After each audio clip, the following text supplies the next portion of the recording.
operating process? So at that point, I'm laying on the table. He asked my fiance at the time to wait in the waiting room. He told him it would be about 3 hours. And next thing you know, I was asleep. Okay. And then you woke up? The wake-up process was very, very scary. I woke up in fear. It was like I was trying to wake up, but I was going back to sleep. And then they try to walk you from the surgery table to like a recovery table, and I couldn't stand on my own 2 feet. My ankles were just dropped. I'm like, oh my God, now I'm shaking. I don't know the time frame that passed, but my fiance at the time said he was in the lobby and people were coming and going. He seen nurses getting off work. He like, where is she? You know, it's 5 hours now. Where is she? And he was getting no answers. He then panicked and just opened their door and walked back there to find me laying on the floor. After spending the night in a recovery house, Nyasha still couldn't walk, so her fiancé at the time returned her to the clinic. They told him she must be reacting like this because she's dehydrated.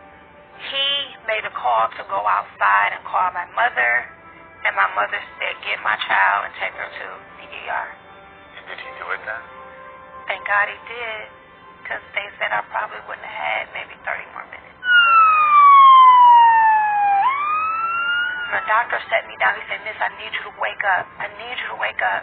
He said, I need you to sign this paper for exploratory surgery. I signed the paper, and I slid, and I didn't wake back up. Wow. What did they find in the surgery? They found in the surgery that this surgeon punctured my colon in several different locations. So you do the surgery, and you wake up? No. They do the exploratory surgery. I don't wake up for 28 days. I wake up out of a coma to see my mother doing somersaults over furniture. Out of the door. She's woke, she's woke. I'm like, I'm woke. They came and took the tube out of my throat, and I'm trying to come to, are you okay, are you okay? And I'm like, I need a shower. I remember everything from I need a shower. How long were you in Miami then? A month and a half. I was in a coma for 28 days exactly. And then approximately 2.5 weeks after that, I still received care. What were all the physical things you were fighting through? All I knew is when I opened my gown, I'm like, I have a big gaping hole in my stomach. He punctured my intestines. He took that contaminated fat and injected it into my sciatic nerve. And what did that do? That's what gave me the penguin feet.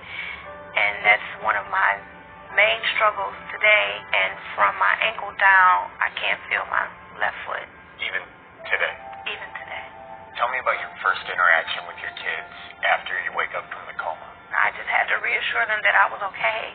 Our oldest son told me I missed his graduation. I didn't graduate high school. I wanted to see my baby graduate. After spending 28 days fighting for her life in a coma, Nyasha's biggest fight was still ahead of her. I never knew what the next step was, filing a complaint. All I could do was put my story on YouTube. I feel like I've been to hell and back. And now living, I don't know, what did I do so wrong? But that hospital, they knew.